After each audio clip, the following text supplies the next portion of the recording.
Shots fired overnight at the Florissant Walmart. What we know about the suspect. And we are tracking snowfall to our west. It's not going to hit us, though. I'll go over our conditions here. After the deadly parade shooting in Kansas City, voices across Missouri are calling for change. The two approaches St. Louis officials and community leaders are taking to keep guns out of kids' hands. This is Today in St. Louis, focused on you. All right, wake up St. Louis right now. The St. Louis County Parks Black History Month event, Fight for Freedom, is opening. Visitors will learn about the people who literally fought for freedom in the St. Louis area. We'll learn more from the event's organizer in about 15 minutes. But first, top of the morning to you. It is Saturday, February 17th. I'm Travis Cummings. And I'm Mercedes McKay. Thanks so much for waking up with us on this Saturday. Weather First meteorologist Tracy Henson is here with us today. And Tracy, we got a lot of snow last night. We sure did. Some areas got close to 6 inches of snowfall. Most of that came in over lunchtime. Many areas got about 3 inches. So that's what we saw yesterday. Right now, it's Oklahoma and Kansas that are still seeing a little bit of snowfall this morning. We are dry in the entire 5 on your side coverage area this morning, and it's quite pretty out there.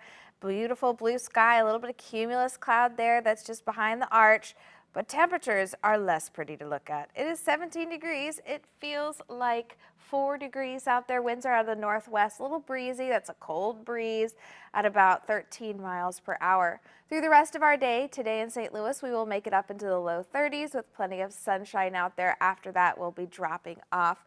Coming up, I'm going to outline what we can expect, which is warmer temperatures, certainly warmer than what we're going to see tonight when we drop down to 27. I'll go over the day close to 70 degrees in your 7-day forecast. All right, Tracy, thank you for that first look.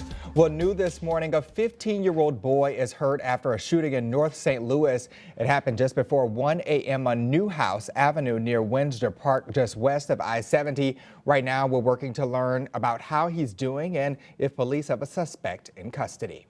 New this morning as well, we're following an overnight shooting at a North County Walmart. It happened around 10:45 last night in Florissant off of Lindbergh Boulevard. Officers say the suspect shot the victim near the front of the store, but their injuries were not life-threatening. They arrested one suspect, a Walmart employee. There were other shoppers in the store when it happened, but no one else was hurt. And also this morning, a man is out on bond facing manslaughter charges. St. Louis police released 22-year-old Monty Henderson just days after a deadly car crash downtown. There's his mugshot there. He's accused of killing a mother and daughter from Chicago who were in town for the Drake and J. Cole concert at the Enterprise Center. Court documents claim he drove more than 70 miles an hour down Olive Street, sped through a red light, and hit the women. This morning, a man now faces charges for shooting at police in South St. Louis. On Tuesday, St. Louis County officers say 20-year-old Dylan Farmer fired shots at them after they tracked a car they believe to be involved in a homicide investigation to his home in Dutchtown. Officers returned fire, eventually hitting him. Right now, he's in the hospital, but police have not released how he's doing. A judge ordered yesterday that he be held without bond. Today, the Kansas City community will mourn victims of Wednesday's parade shooting and demand change. One person was killed and 22 others were hurt at the Chiefs Super Bowl parade.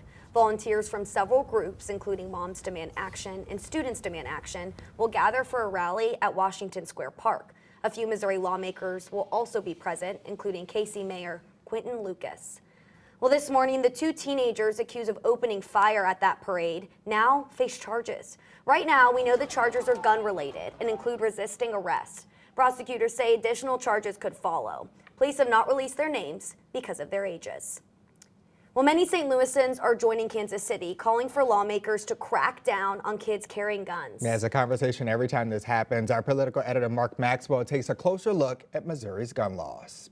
This should be a wake-up call to the Missouri legislature that they need to act to protect our citizens against gun violence. St. Louis Mayor Tashara Jones recently signed a local ordinance authorizing police to temporarily seize guns and fine teens if they carry weapons out in the open. After 2 unidentified juveniles were charged in connection with a mass shooting at the Chiefs Super Bowl parade in Kansas City, Jones called on state lawmakers to make it harder for kids to get their hands on guns. Missouri is one of the 5 most deadly states in the country when it comes to gun violence, and yet they refuse year after year to enact common sense gun safety laws that protect our citizens and protect the wrong people from getting access to guns. But when we talk to gun safety advocates working to bring peace to the streets of St. Louis, we're looking for a fast fix, and there is not one. Exactly. There is no fast fix. violence interrupters at Show Me Peace were deeply skeptical that laws alone would persuade kids to put guns down. I don't think laws change heart.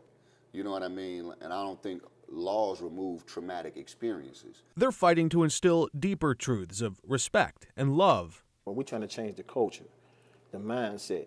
And they're fighting against common myths that carrying a gun makes you safer. It's a false sense of protection. False? False sense of protection. Why A false? lot of people get killed with guns. You know, you have police officers, they get shot on duty with their guns. I find it interesting that you're challenging the notion that this thing will make you safer. It won't.